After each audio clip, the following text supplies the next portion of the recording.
Olá, está no ar o Jornal da Câmara. Na abertura da edição de hoje, vamos conversar sobre as ações que a Prefeitura tem preparado para qualificar o atendimento em situações que envolvam desastres e fenômenos climáticos, como a que aconteceu há cerca de 2 semanas, quando um ciclone extratropical atingiu o nosso estado e acabou deixando pelo menos 16 pessoas mortas no território gaúcho. Bom, para falar sobre este assunto, estamos recebendo o Evaldo Rodrigues de Oliveira Júnior, coordenador da Defesa Civil aqui em Porto Alegre. Então, Evaldo, primeiramente, seja muito bem-vindo ao Jornal da Câmara. E pergunto, então, para a gente iniciar esse bate-papo, como funciona, de maneira geral, o trabalho da Defesa Civil aqui no município de Porto Alegre? E, mais que isso, como funcionaram as atividades, as ações, após o temporal que atingiu o nosso município? Tá bem. Nós temos um contingente de servidores do município que atua exclusivamente na coordenação de defesa civil de Porto Alegre. Esse pessoal trabalha nas 24 horas do dia, né? Diante de uma necessidade de incremento das atividades de defesa civil, especialmente focados na prevenção e na preparação, tanto dos órgãos municipais quanto da própria comunidade, foi encaminhado à Câmara de Vereadores de Porto Alegre 2 projetos de lei para a criação de cargos de agente para atuar na Defesa Civil, com 50 vagas, e um segundo projeto de lei solicitando, então, autorização para o Executivo Municipal contratar emergencialmente 30 servidores. A gente atua em 5 fases, principalmente, né, na Defesa Civil. A gente faz a preparação, a gente faz a prevenção, trabalha com mitigação e a resposta, né, atendendo a comunidade. E agora, citando esse exemplo dos últimos dias 15 e 16, nós estamos numa fase de ajuda humanitária, que é a entrega, então, de donativos para as pessoas que foram atingidas por esses eventos. São atividades bastante complexas, devido ao reduzido número de pessoas que hoje atuam na Defesa Civil. Então se ingressou com esses projetos de lei na Câmara Municipal, onde nós devemos dar ênfase com esses novos servidores às atividades de prevenção, principalmente, focados nas 142 áreas de risco em Porto Alegre, em um trabalho comunitário que nós pretendemos fazer, descentralizando essa atividade nas 17 regiões das subprefeituras do orçamento participativo. Já que o senhor puxou essa pauta da atividade aqui parlamentar, que tem como objetivo aprovar, então, projetos que possam reforçar o efetivo da Defesa Civil, gostaria de manter nosso foco sobre esse assunto. Lhe pergunto o quão importante é reforçar de maneira rápida, célere e imediata a Defesa Civil, que ganha ainda mais destaque e ganha ainda mais importância durante esses eventos climáticos que a gente, claro, sabe que há como ter ações de prevenção, mas que são, por muitas vezes, em alguns pontos imprevisíveis quanto ao tamanho e à real capacidade de destruição desses eventos. Então, a gente tem uma expectativa aí de ter servidores já no mês de setembro, né? Respeitado aí o trâmite legislativo, para que a gente tenha uma qualificação básica, para que essas pessoas estejam aptas ao exercício dessa atividade. E aí, por que o mês de setembro? Porque está sendo noticiado todos os dias aí a atuação do El Niño aqui no Hemisfério Sul, onde nós fatalmente teremos outros eventos dessa natureza, e a gente precisa dessas equipes prontas para socorrer a população. Mas mais do que isso, destacando novamente o trabalho preventivo, nós vamos priorizar no momento de normalidade essas atuações comunitárias. Nós queremos estar muito próximo da população, tarefa que a gente já executou agora por dia 15, como nós tínhamos o anúncio, né, desse evento climático, a previsão dele. Nós atuamos com equipes da FASC, do Departamento de Habitação, com as subprefeituras. Nós evitamos pelo menos, calculo por baixo, 20 mortes em Porto Alegre. Nós atuamos com a FASC ao longo do Arroio Dilúvio, por exemplo, onde pessoas em situação de rua foram orientadas a sair debaixo das pontes. O dilúvio, ele quase transbordou ao longo da Avenida Ipiranga. Nós tivemos ocorrências com deslizamento de encosta. Nós tivemos uma pessoa soterrada, só que essa pessoa, felizmente, sobreviveu. Teve uma lesão leve, quebrou um dedo da mão, né? Então, nós contabilizamos aí pelo menos 2 residências que foram afetadas em locais distintos. Nesses deslizamentos de terra, a gente contabilizou 10 pessoas e outras 10 ou 15 pessoas em situação de rua. Também tivemos um evento bastante importante lá na região sul, no extremo sul, no Lami, com uma aldeia indígena que eles foram resgatados com embarcação, corriam um risco, né, a sua integridade física, enfim, e também tivemos êxito nessas operações todas e felizmente não contabilizamos nenhum óbito aqui na cidade de Porto Alegre. Evaldo, você fala, claro, de um trabalho feito em muitas mãos, em diversas áreas da prefeitura, diversos setores. Então, lhe pergunto justamente sobre essas 142 áreas de risco em Porto Alegre, em 17 regiões, como tu já citaste aqui no nosso programa. Como é feito, não só o mapeamento, mas como determinar que uma área é de risco, visto que a gente acompanha que as comunidades mais periféricas da capital gaúcha são as que acabam sendo mais atingidas quando acontecem esses temporais? Sim, nós realizamos ao longo do ano de 2022 o mapeamento das áreas de risco em uma parceria com o Serviço Geológico do Brasil, que é um órgão federal. Essas visitas foram realizadas ao longo do ano de 2022 e eles disponibilizaram então esse relatório com 142 pranchas, né, com esse mapeamento das áreas de risco no mês de abril agora, último passado. Cabe salientar que dessas 142, esse mapeamento ele identifica as áreas como de alto ou muito alto risco e nós temos dessas 142, 51 de muito alto risco. Nós tivemos um crescimento muito significativo no número de áreas de muito alto risco, que passaram de 11 para 51, né? E nós também tivemos aí o dobro das pessoas habitando esses locais. Hoje, a estimativa é de 84 mil pessoas vivendo, habitando locais ou submetidos a risco geológico, com a possibilidade de deslizamento de pedras, de deslizamento de terra ou de hidrológico que estão sujeitos a enxurradas e inundações. Então, desde que nós botamos mão nesse material, a gente levou o conhecimento do prefeito Sebastião Melo, que já determinou uma série de providências, dentre elas essa reestruturação do órgão para que a gente possa então trabalhar e entregar um trabalho mais eficiente para a população. Evaldo, ainda aproveitando toda a sua experiência profissional, tua atuação junto a um dos órgãos mais importantes aqui da capital gaúcha, que é a Defesa Civil, lhe pergunto como dar um exemplo, como identificar uma área de risco. É uma área que fica mais próxima ao morro, aos lagos, aos rios? O que é uma área de risco para a Defesa Civil? Exatamente. Via de regra, não é obrigatório isso, mas via de regra são áreas de preservação ambiental, tá? Próximo a rios, arroios e em beira de encostas, tá?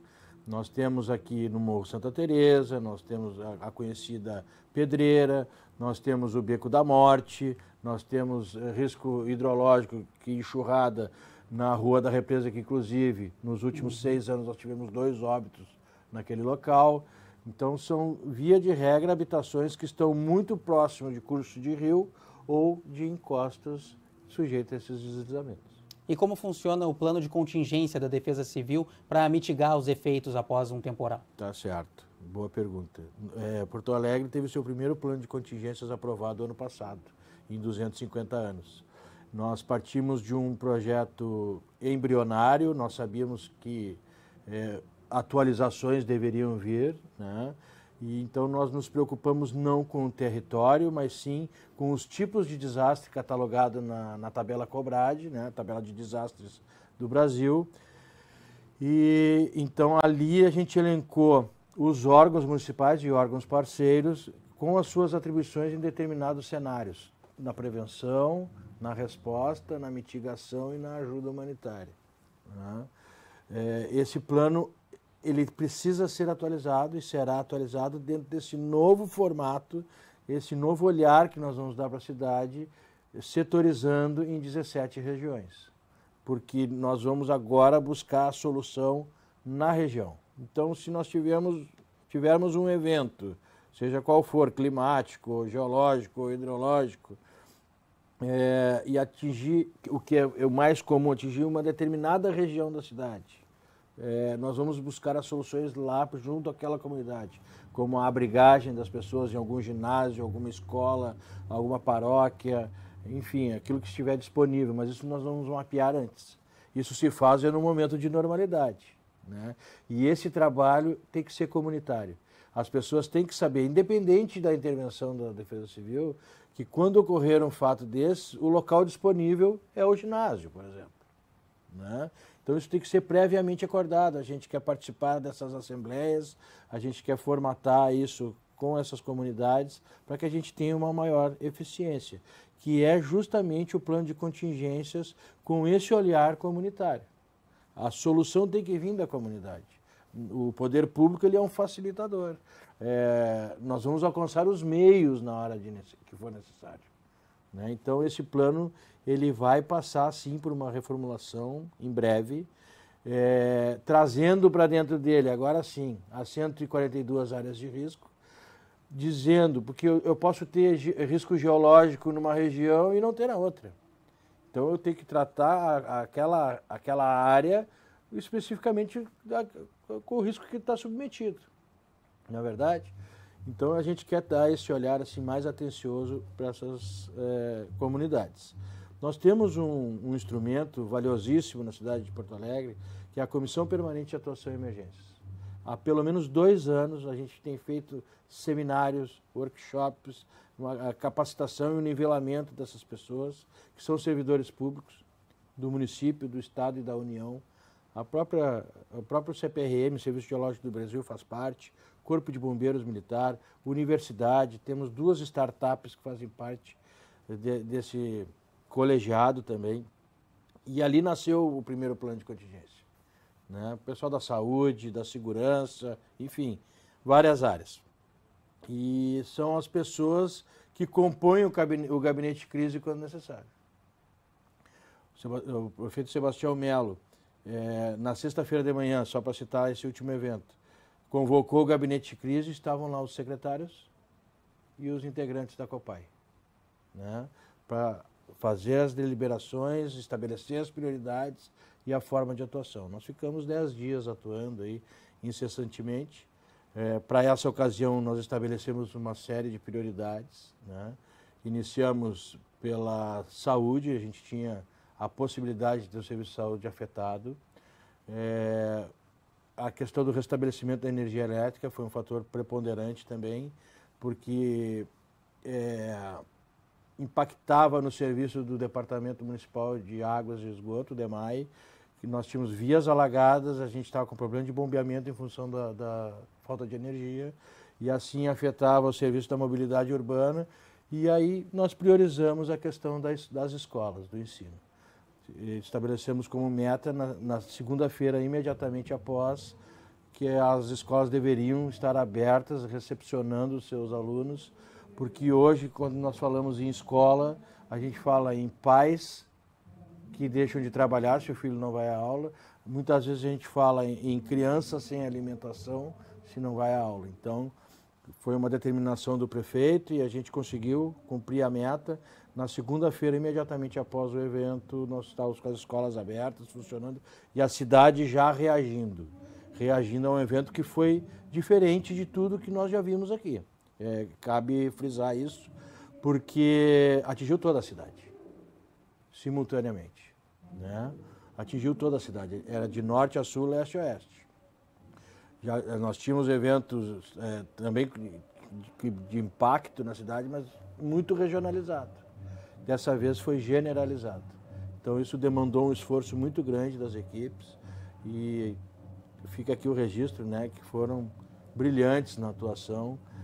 Nós fomos submetidos a uma avaliação durante a nossa atuação, a convite meu, né, uma empresa parceira, uma startup do Tecnopuc, fez toda a avaliação da nossa capacidade de resposta e apresentou esse relatório na última terça-feira, onde a curva de resiliência, que é o trabalho norueguês, a curva de resiliência, ela foi perfeitamente cumprida e o restabelecimento dos serviços essenciais vieram a bom termo e num tempo razoável aí para a cidade retomar suas atividades. Fica cada vez mais claro para quem assiste ao nosso Jornal da Câmara que prevenção e planejamento são palavras-chave para se estar bem preparado para encarar esse tipo de adversidade aqui no município pela Defesa Civil. Agora, eu gostaria de retomar, logo no início do nosso bate-papo, Evaldo, tu falastes que o foco é uma ajuda humanitária. É justamente nesse lado pessoal, que eu gostaria agora que o Evaldo esquecesse um pouco o cargo de coordenador e nos trouxesse um depoimento de como é o trabalho dos agentes na linha de frente da Defesa Civil quando acontecem essas ocorrências aqui no nosso município. O que pode ser visto e passado do cenário que vocês encontram logo após um temporal? Tá. É bem importante, assim, toca, é o que nos motiva, né? Na verdade, é levar esse apoio a quem está precisando e, na maioria das vezes, é lesado aí no seu patrimônio, às vezes, inclusive, perdendo pessoas da família aí com óbito, né? O que nós lamentamos muito. A gente tem no nosso planejamento algumas aquisições que nós fazemos ao longo do ano de ajuda humanitária. A gente entrega cestas básicas de alimento para pessoas que foram atingidas até por um incêndio, quando tem perda total. Nós temos colchões, nós temos cobertores, a gente tem um kit de emergência, que nós chamamos, que a gente alcança para essas pessoas quando são afetadas numa situação dessas. Um evento da grandeza desse último, que ocorreu dia 15 e 16, a gente tem muito auxílio externo, né? A Defesa Civil vai distribuir, ainda está distribuindo, a gente está em ação, mais de 1.000 cestas básicas em função desse evento do dia 15 e 16. Já entregamos colchões, já entregamos cobertores, agregou à nossa atividade o gabinete da primeira-dama do município, que está em pleno desenvolvimento da campanha do agasalho e do alimento. Hoje nós fizemos uma ação muito forte lá na Juca Batista, na Zona Sul, onde a gente entregou uma série de itens lá, tentando trazer um pouco de conforto a essas pessoas que precisam e que tiveram, de alguma forma, perdas, né, materiais. Evaldo, para a gente finalizar a sua participação aqui no Jornal da Câmara, mas não deixando para o final, mas não menos importante, como a população pode entrar em contato com a Defesa Civil e principalmente se manter atualizado quanto aos alertas emitidos pela Prefeitura? Certo. Nós temos um sistema de alerta por SMS, certo? A pessoa se cadastra através de envio de uma mensagem SMS por número 40199. A mensagem que vai ser enviada é o CEP da localidade onde a pessoa quer receber o alerta. Pode haver mais de um cadastro. Exemplo, pode cadastrar o CEP de Porto Alegre e da casa no litoral, por exemplo. Pode se cadastrar 2 vezes com o CEP daqui e o CEP da cidade do litoral. Ele vai receber o alerta conforme o seu CEP. 40199, mensagem com o CEP através de SMS, né? E na emergência, nós temos um telefone de emergência que é o 199, que funciona 24 horas por dia e que aciona as equipes de plantão para fazer o atendimento, junto com essa rede de parceiros que nós temos. Normalmente atua conosco Brigada Militar, Corpo de Bombeiros, SAMU, EPTC, então nós somos uma rede de apoio aí no caso de necessidade. Perfeito. Agradecemos a participação então do Evaldo Rodrigues de Oliveira Júnior, coordenador da Defesa Civil. Muito obrigado, Evaldo. Muito obrigado. Às ordens. Seguimos agora com as informações do Legislativo. A sessão da última quarta-feira foi marcada pela presença do grupo CE Equatorial.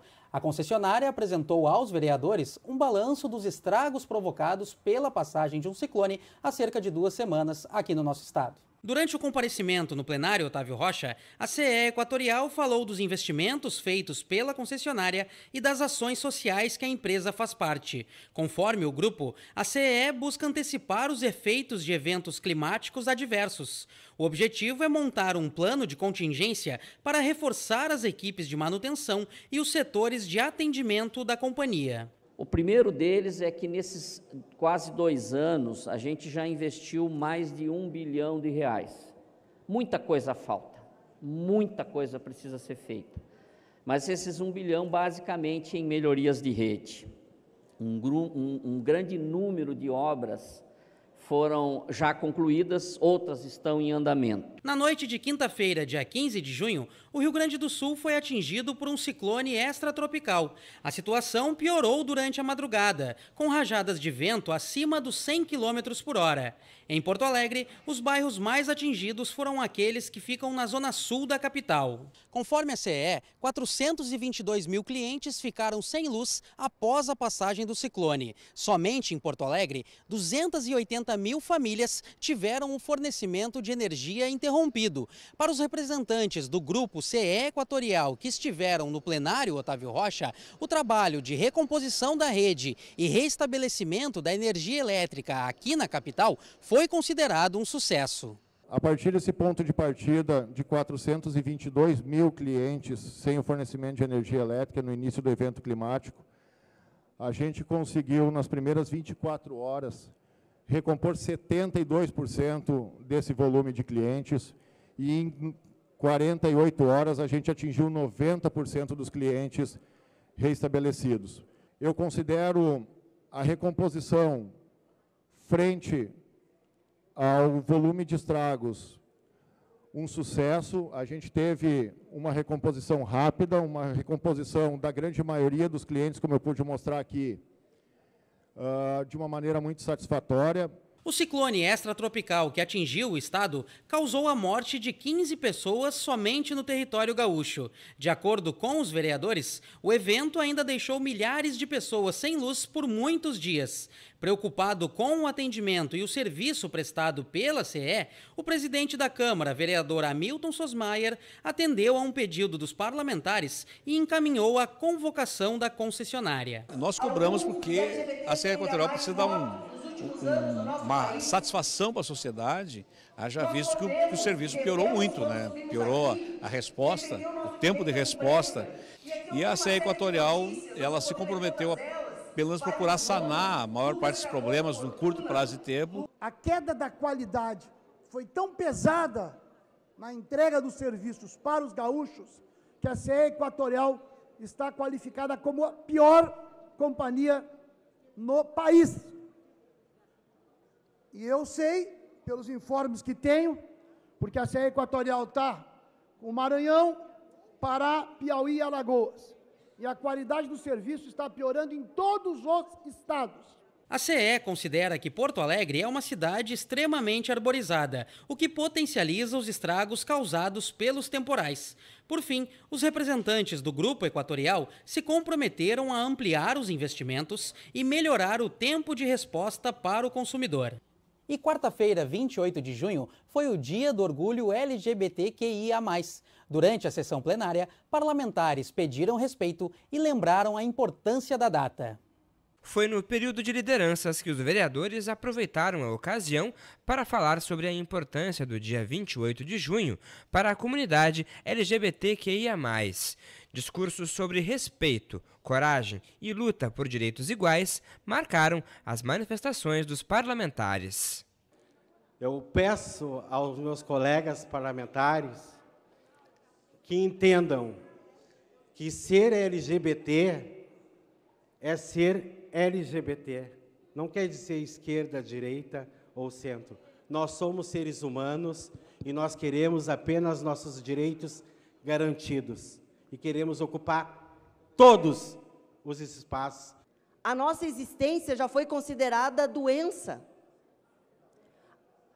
O encontro entre nós já foi proibido. O encontro entre homens gays, entre pessoas que compõem a comunidade LGBTQIA+, já foi proibida.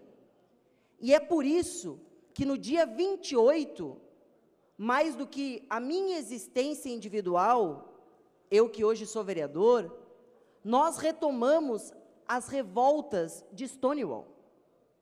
Esse é um dia de luta, vereadora Biga, de celebração e luta. Orgulho é diferente de vergonha. Coragem é diferente de medo. O dia hoje não é apenas, portanto, o dia do orgulho, mas é também o dia da coragem.